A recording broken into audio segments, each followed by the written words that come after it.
Bismillahirrahmanirrahim. Qala fadilatus Syekh Abdullah Al-Bassam rahimahullahu taala ma yustafadu minal hadis, tentang masalah apa itu? Nabi bertransaksi dengan orang Yahudi.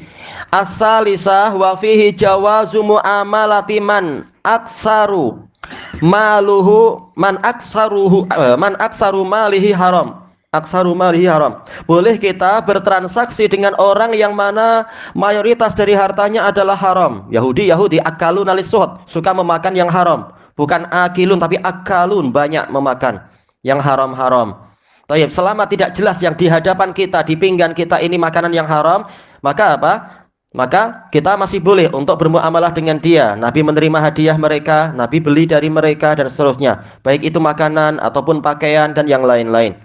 Malam ya'lam anna ainal muta'amal bihi haram. Selama ini yaitu apa itu? Yaitu mudah, yaitu selama kita tidak tahu bahwasanya zat yang kita bertransaksi untuk memperolehinya itu adalah haram. Baik itu transaksi jual beli ataupun hadiah ataupun yang selain itu. Nah, dengan ini kita akan keluar dari was-was pikiran jangan-jangan. Tak perlu berpikiran jangan-jangan. Kenapa? Selama ini barangnya belum jelas, maka apa? Hukumnya masih halal. Dan apa yang halal Allah akan menghilangkan dorornya. Tayyib, qala Sun'ani wa fihi dalilun ila adami. Kalau dicetakan sini ilah ya, kalau tempat lain apa? Ala atau ilah? Ilah juga. Tayyib, seringnya dalilun ala tapi enggak masalah. Ini dalil yang menunjukkan untuk apa? Kita tidak perlu melihat ila kaifiyati muamalatihim fi anfusihim. Bagaimana tata cara muamalah orang Yahudi di antara mereka, fi anfusihim, di antara mereka.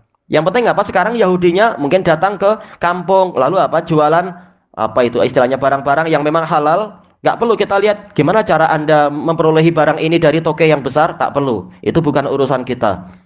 Baik. Sebagaimana Nabi terkadang apa? Beli kain dari Yaman, sementara boleh jadi Yaman di banyak tempat di masa itu masih belum masuk Islam. Itu mungkin saja. Bukan mustahil. Sebagaimana juga di periode Makkah, Nabi dan para sahabat jelas transaksi dengan orang-orang kafir. Jelas apa? Berbagai sina'ah itu buatan orang kafir. Baik. Secara umumnya waktu itu. Qal fa innahu minal ma'lum annahum yabi'unal khumura wa ya'kuluna suhud wa yaqbiduna. Karena termasuk perkara yang telah diketahui bahwasanya orang-orang kafir tadi membahas orang kafir kah? Orang Yahudi ya. Lafaz sebelumnya untuk riwayat, untuk faedah yang kedua umum, yaitu apa? Kufar, ya, orang-orang kafir, tidak hanya Yahudi. Termasuk yang diketahui bahwasanya mereka, yaitu orang-orang kafir, mereka jual beli khamar. Dan mereka makan makanan-makanan yang haram, suhud, baik haram datnya ataupun haram cara memperolehinya. Wa yaqbiduna, dan mereka memegang barang-barang haram. Boleh jadi haram secara datnya atau haram secara transaksinya. Walakin laisa lanal bahsu an muamalatihim. Tetapi kita tidak punya hak untuk meneliti muamalah di antara mereka. Yang penting yang disodorkan ke kita adalah zatnya halal dan transaksinya halal di hadapan kitanya. Wa an kaifiyati dukhulil mali ila aidihim. Ya, kita tidak punya hak untuk meneliti bagaimana tata cara masuknya harta ke tangan mereka. Jelas mereka ahli riba, ma'ruf. Dan yang lain-lain, ahli hiyal, membuat tipu daya, itu biasa. Banu amiluhum muamalata man fi yadihi mulkuhul halal. Mulkuhu atau milkuhu, dua-duanya mungkin ya. Mungkin, tapi kalau bukan raja, milkuhu ajalah.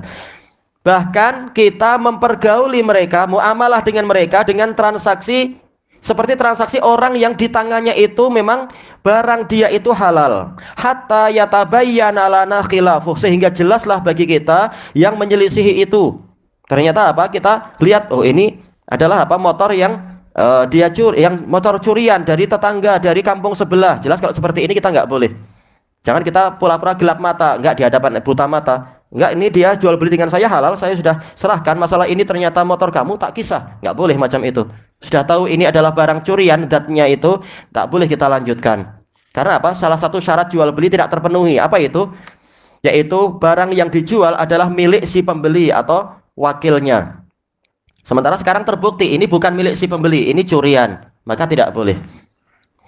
Tayyib, wa misluhu az-zalamah. Semisal dengan itu adalah orang-orang muslim yang zalim. Yaitu apa? Secara umum orang-orang yang zalim. Kita tahu dia suka ini, suka itu, suka merompak atau mungkin suka apa. Tapi apa? Tapi kalau secara belum jelas ini barang yang mana, barangnya tercampur-campur, maka jual beli dengan dia itu masih boleh. Ini hukum masalah boleh atau tidak bolehnya. Adapun kalau masalah warok atau ghalabatul dzan, nah ini kita lihat, jangan-jangan ini barang curian dia karena dia profesinya pencuri atau perompak, maka jangan kita hubungan dengan dia. Tapi selama belum jelas, maka apa? Hukum asalnya masih boleh. Baik. Terutama kalau ada syubhat dalam artian orang ini memang dia pencuri juga, tapi dia juga punya hasil pekerjaan yang lain, masih tercampur pekerjaan yang lain yang halal. Baik. Tapi kalau murni 100% memang seluruh barang dia adalah hasil dari yang haram, berarti apa? Seakan-akan kita tahu ini zatnya zat haram juga. Kalau 100% barang yang di tangan dia adalah haram. Baik, yang keempat, walaisa fil hadis dalilun ala jawazi bai'is silahi alal kufar. Tidak ada dalam hadis ini dalil yang menunjukkan bolehnya jual beli senjata kepada orang kafir. Menjual ya, baik. Menjual senjata kepada orang kafir. Baik. Kenapa? Li'anna dir'a laisa minas silah, karena baju besi bukan termasuk dari senjata. Makna senjata itu adalah alat yang digunakan untuk secara umum adalah membunuh atau melukai. Adapun baju besi ini untuk melindungi sebagai perlindungan. Dan tidak perlu kita buat ihtimalat. Tapi kan boleh aja baju besi dipukulkan ke kepala nanti orangnya mati. Tak perlu ihtimalat macam itu.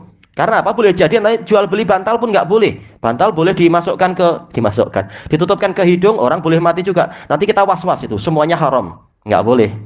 Nanti jual beli baju pun nggak boleh. Baju dicekikkan, nanti juga orang boleh mati. Nggak usah kita bahas sampai sedalam itu.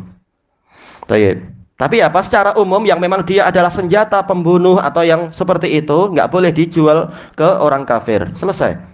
Yang selain itu sekedar alat perlindungan tidak mengapa. Wali anna rohna laisa bai'an aidon, dan juga yang namanya rohan yaitu barang cagaran atau barang jaminan ini bukan jualan, atau rohan yaitu apa? Transaksi murahanah ini bukan mubayaah, karena masih mungkin barang itu diminta kembali kalau kita sudah membayar hutang. Taib. Wali anna ladzi rohana indahun nabiyyu sallallahu alaihi wasallam dir'ahu fi hisabil musta'minin.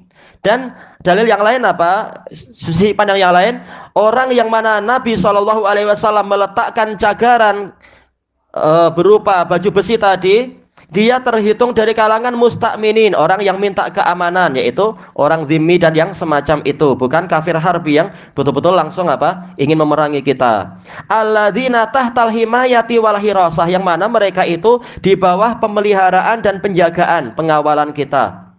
Baik, fala yukhsha minhum sutuwatun au khiyanah, maka tidak dikhawatirkan adanya keganasan atau pengkhianatan dari mereka. Baik. Fa inna i'anatal kufari wal a'da'i bil aslihah. Kenapa tidak masuk dalam pembahasan ini senjata? Karena membantu orang kafir dan membantu para musuh dengan senjata muharramatun wa khiyanatun kubra. Itu adalah perkara yang diharamkan dan itu merupakan pengkhianatan yang besar. Makanya Syekhul Islam sebagaimana dalam Ikhtiyaratul Fiqhiyah punya Al-Ba'li, beliau memfatwakan enggak boleh menjual senjata kepada kafir harbi. Karena dikhawatirkan akan digunakan untuk menyakiti muslimin. Tayyib ilahuna wallahu a'lam. Subhanakallahumma wa bihamdika la ilaha illa anta astaghfiruka wa atubu ilaik. Walhamdulillahirabbil alamin. Jazakumullahu khairan.